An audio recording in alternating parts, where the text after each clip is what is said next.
फुफ्फो थी, इधर मेरी बहन थी और मेरा छोटा भाई था, वो इस कमरे में थे। मैं उस कमरे में, पुलिस वाले आए हैं ना, उन्होंने दरवाजे पर दस्तक दी है, वो सीधा ही अंदर आ गए हैं और मोबाइल देख रहा था, मोबाइल मुझसे पकड़ा है, मुझे गालियां भी निकाली, मुझे मारा भी है उन्होंने। फिर ये मेरे फुफ्फो के कमरे में गए हैं वो, फिर उधर मेरी बहन थी, मेरा भाई था, उन्होंने, वो सोए हुए थे, फिर मोबाइल देख रहे थे, वो सोए हुए थे बच्चे उनके, वो आए हैं, उन्होंने उनको भी मारा। ये मेरी बहन थी, इसके यहाँ से उन्होंने देखे कैसे उनको इसको बाहर निकाला, ये देखिए।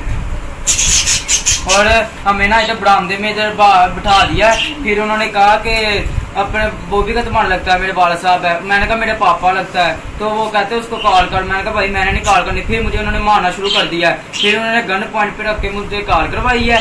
फिर उसने अपने मोबाइल से कॉल करवाई और ये कहा था कि ये मतलब बताना कि घर पुलिस आई, ये बताना कि घर में मेहमान आए हैं, और साथ उनके एक सिविल वर्दी में भी था, 5-7 पुलिस वाले थे। और फिर जब वो दाखिल हुए तो उन्होंने अंदर आते बाहर से दरवाजा लगा दिया है। और फिर जब मैंने वाला साहब को कॉल किया, जब वो दरवाजे पर थे, तो इन्होंने भाई अभी बाइक चल रही थी, उन्होंने उधर से बाइक को पकड़ लिया है, मेरे वाला साहब को पकड़ा है, बाइक हमारी नीचे गिर गया। फिर मैंने अपने कहा सर आप कहाँ नहीं लेकर जा रहे हैं, तो उसने मुझे भी मारना शुरू कर दिया। इधर जब मैं कॉल पे कॉल कर रहा था, उसने, मैंने कॉल नहीं पहले करने दे रहा था, मैंने कहा मैंने नहीं कॉल करना, उन्होंने मुझे मारा है, मुझे गन के बट भी मारे हैं, इन्होंने मुझे थप्पड़ मारे हैं, और फिर मुझे बाइक भी उन्होंने थप्पड़ मारे हैं। मैंने कहा मेरे वाला साहब को छोड़ो, आप कहाँ इन्हें लेकर जा रहे हो। मेरे फुफ्फो को भी गालियाँ दी हैं, इन्होंने गालियाँ भी दी हैं, ये देखें इनको, उन्होंने हमें गालियां दी हैं और ये कहा है कि चुप करके बैठ जाओ, और इतनी गंदी गालियां दी हैं वो हम बता नहीं सकते। और मेरी बेटी को देखो कमरे में गई, मैंने कहा जाओ कमरे में, उसने कहा नहीं इसने कमरे में नहीं जाना, उसने ऐसे खींचा है और देखो उसकी सारी कमीज फट गई है।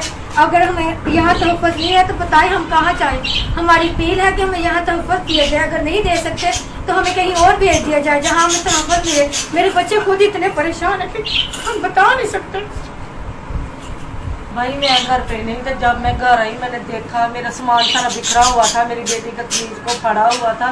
मैं इतनी परेशान हो कि मेरे बच्चों को इतना मारा, इतनी पिटाई की है, मारा और बैठा दिया मार के इधर, और गन उसके सर पर रखी है।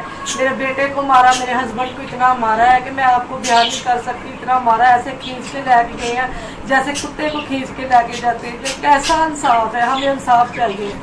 मेरी आईजी पंजाब साहब से दरख्वास्त है कि आप पुलिस एहलकार को कुछ ये भी बताएं कि घर में कैसे दाखिल होना है। अरे ना कोई अरेस्ट वारंट है उनके पास, बिला वजह वो ना दरवाजे पर दस्तक करते हैं, ऐसे ही अंदर आ जाते हैं, अंदर कोई ऐसे मारना शुरू कर देते हैं। हमारे घर के इन्होंने ऐसे तलाशी किया जैसे ये डाकू होते हैं। ये हमारे घर से मेरे वाल साहब कमेटी किस्त थी, वो भी पैसे ये हमारे ले गए हैं। मेरी आपसे दरख्वास्त है कि हमें इंसाफ दिया जाए और हमारे तहफ़्फ़ुज़ में दिया जाए। उन्होंने बताया नहीं कि क्या इशू ये बना, क्यों लेकर गए? बताया, मैंने उनका कहते कि कॉल करे अपने वाले साहब को। मैंने कहा भाई क्यों कॉल कर, सर आप क्यों कॉल करवाना चाहते हैं? कहते कुछ नहीं, बस एक बात पूछनी है, फिर उनको छोड़ देना है। मैं कहा चलो ठीक है। फिर उन्होंने बट मारने शुरू कर दिया, थप्पड़ मारने, कहते कॉल करो अपने वाले साहब को। फिर गन पॉइंट पर रख के कॉल करवा दिया। जैसे ही वो इन्होंने वो लेके चले गए हैं, मैंने कहा छोड़ो मेरे वाले साहब को। फिर उन्होंने मुझे थप्पड़ मारे हैं। मेरी हमने कहा कि हमारे पास बैलेंस नहीं है, उन्होंने कहा नहीं हम बैलेंस, उन्होंने सब हमारे फोन छीन लिया। और ये कहा कि हमने कहा बैलेंस नहीं है, उन्होंने कहा पहले इनसे फोन छीनो ताकि ये वीडियो ना बना सके, ताकि हम बदतमीजी कर रहे हैं इससे पहले कि हमारी वीडियो वायरल हो जाए, इसलिए उन्होंने हमसे मोबाइल ले लिया और अपने फोन से उन्हें फोन करवाया गया। और ये भी पूछा गया कि उसका फोन दूसरा है, बटनों वाला है कि दूसरा है, कि ये ना हो कि हमारा फोन ट्रेस हो जाए। और हमें, मेरी हुकूमत से दरख्वास्त है कि अगर हमें यहाँ तहफ़्फ़ुज़ नहीं ना मिल रहे तो हमें यहाँ से निकाल दिया जाए। मेरी दूसरे ममालिक से भी दरख्वास्त है कि हमें यहाँ से निकाल दिया जाए। मैं आपसे दरख्वास्त करता हूँ, फिर दरख्वास्त करता हूँ, हमें यहाँ से निकाल दिया जाए। ये कहाँ का तहफ़्फ़ुज़ है हमारा? कि ऐसी मसीह लोग